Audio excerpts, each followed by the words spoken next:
As a reminder, face masks must fully cover your nose and mouth and be worn at all times throughout the attraction.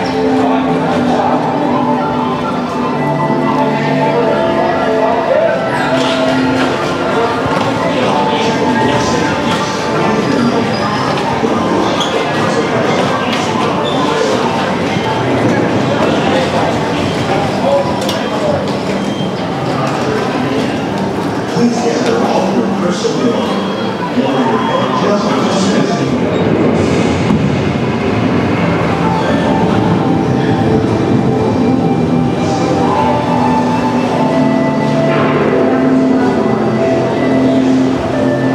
Welcome to a voyage of discovery in the ways of the riches and the diversity and often surprising nature of living with the land.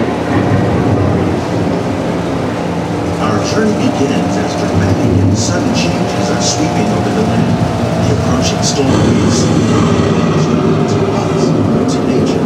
It's a new beginning in the cycle of life.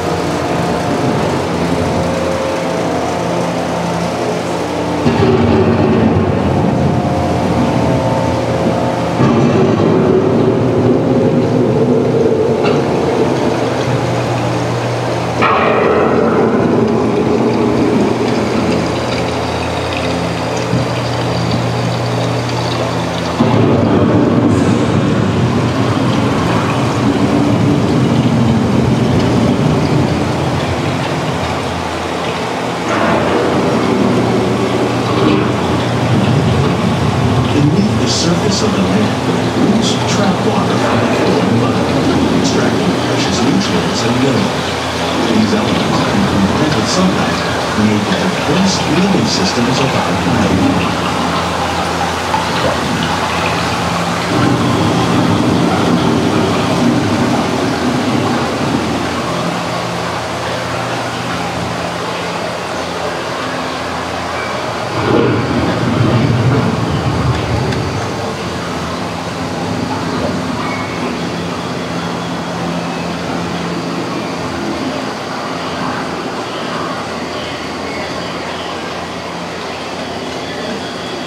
One of those living systems is the rainforest, home to the most amazing concentration of life on our planet. These dense and beautiful forests cover only a tiny portion of the Earth's surface, but they contain more than half of its plant and animal species.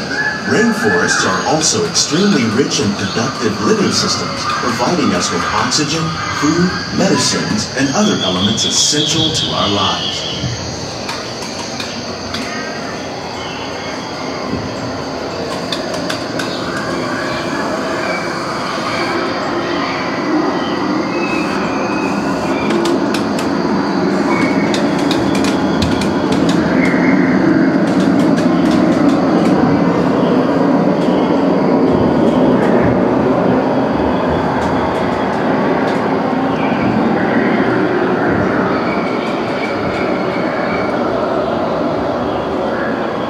In the desert, nature has created a very different, but no less beautiful living system. And while this arid landscape may seem lifeless, it is very much alive. The plants and animals that have learned to survive in these harsh conditions make use of what little water they can find and avoid the scorching rays of the relentless sun.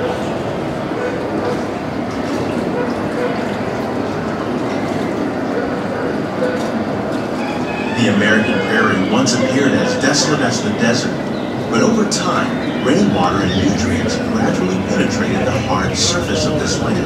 Even the hooves of the mighty buffalo helped create the rich soil that one day become home to the American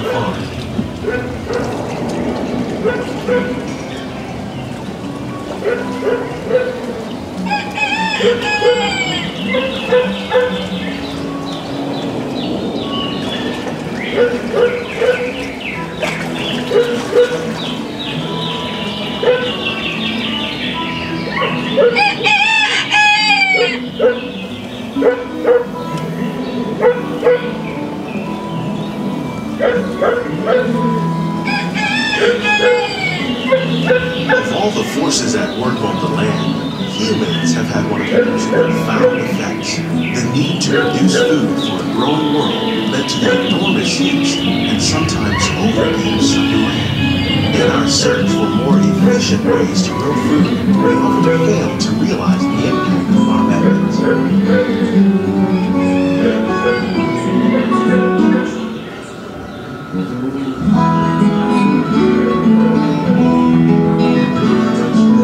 Today, we're learning to live with the land, discovering better ways to grow food that will assure both human and environmental well-being.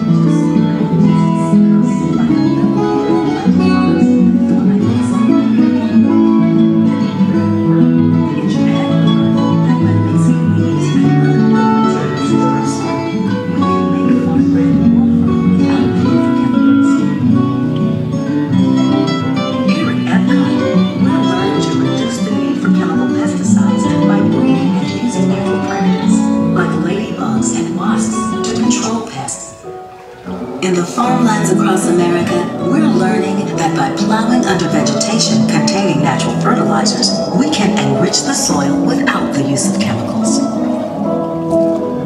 In arid regions, we're learning to produce food on desert seacoasts by developing and planting crops that thrive on salt water.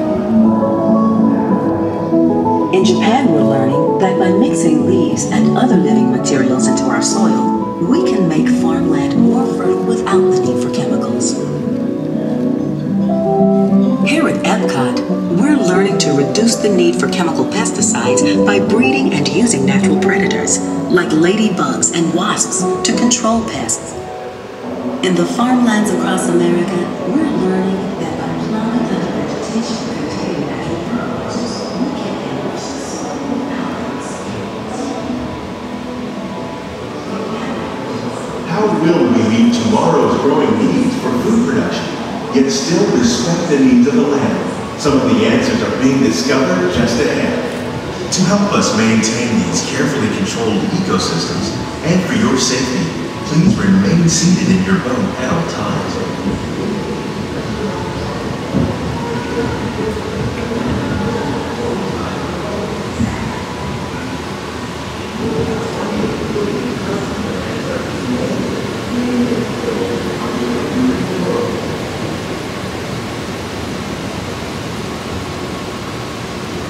Welcome to our living laboratory, where scientists from EPCOT and the U.S. Department of Agriculture are exploring innovative ways to produce bountiful harvests now and into the future.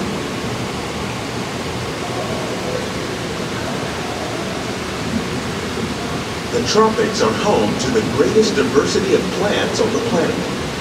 Many of these, like papaya, bananas, cacao, coffee, and rice, are well known around the world.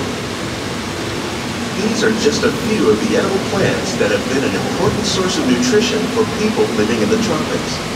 Many are rich in vitamins and minerals, while others are well adapted to growing in less than ideal conditions. Some, like the water lily, thrive in wet, swampy areas and waterways. All parts of this plant, even the flower petals, are edible. The starchy root of the plant has long been used to make flour for baking.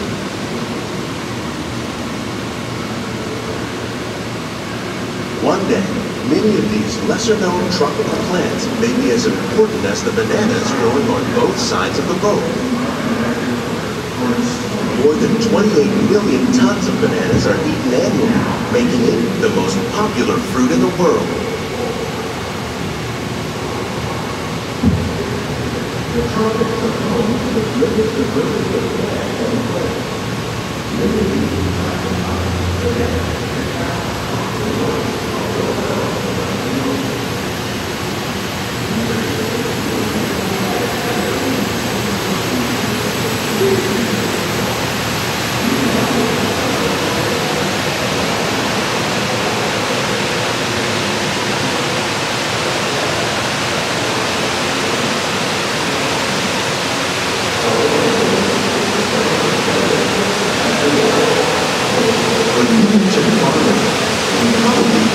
bananas. But fish farming or aquaculture accounts for nearly half of all all the seafood consumed globally. Tilapia, bass, and catfish, like the ones you see here, are three of the more popular crops raised by fish farmers. The sustainable system we're using here recycles the water in the tanks. As a result, we're able to save millions of gallons each year. Our small fish farm produces nearly 5,000 pounds of fish each year to serve in restaurants around Walt Disney World. Innovations like this one can play an important role in our efforts to produce powerful harvests and still protect natural resources.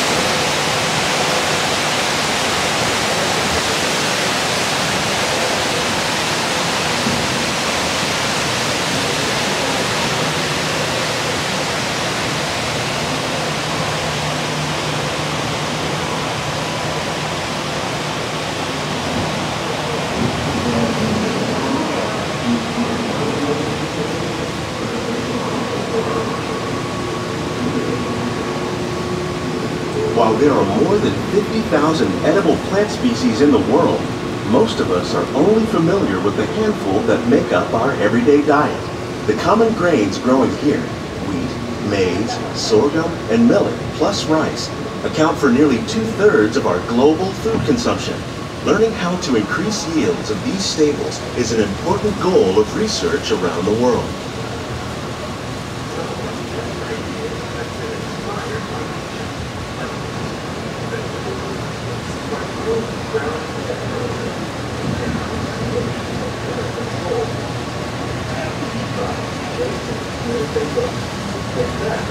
These plants are definitely on their way up. Innovative growing techniques like these increase yields while more efficiently using resources like water, fertilizer, and pesticides. Another innovation at work here is our integrated pest management program. By populating our greenhouses with beneficial insects that prey on harmful pests like aphids and flies, we are significantly reducing our reliance on conventional pesticides. We're growing these crops using our nutrient film system. This technique precisely controls and recycles water and nutrients. With it, we can produce over 27,000 heads of lettuce a year in this one small area.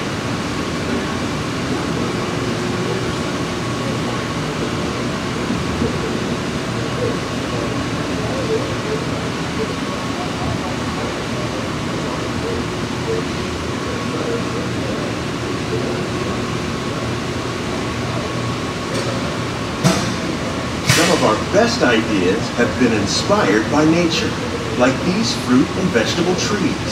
By growing these ground plants vertically, we can increase yields and better control diseases. These crops taste as good as they look.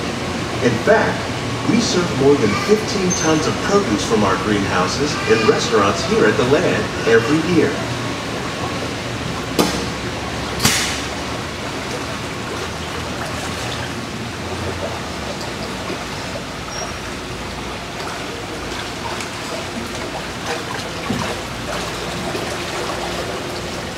Plants grown in this way use a fraction of the space required by traditional growing methods. That saves water and increases production.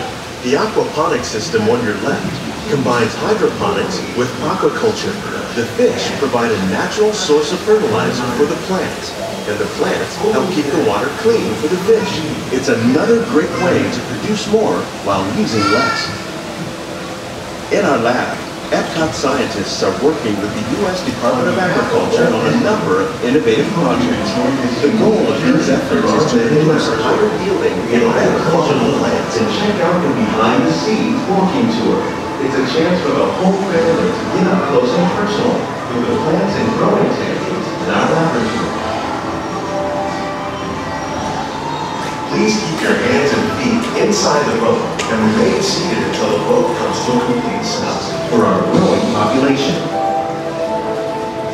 Scientists, farmers, and even backyard gardeners are doing their part to improve the quantity and quality of foods that we all rely upon. Together, we can continue to find more ways to increase food production and protect our precious natural environment. Only then will we truly be living with the land.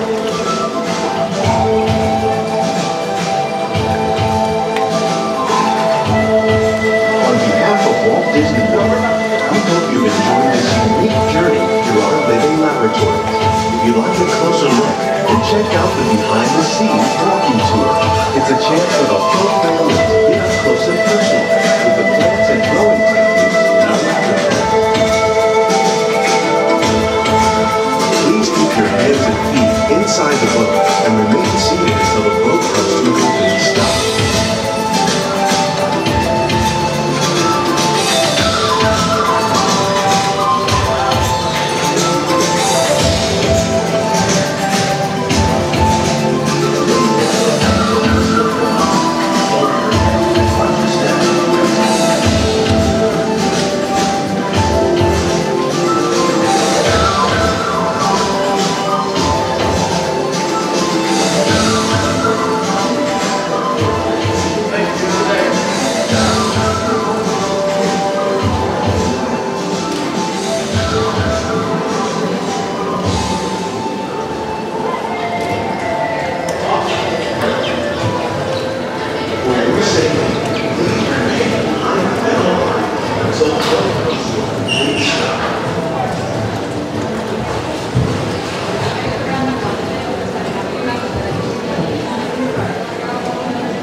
Welcome to Living with the Land.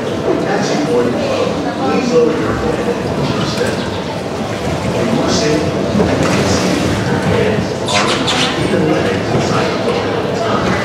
Where it's easy to run the children, and you bring the private time for using the Thank you. Now, sit back, and please gather all your little belongings.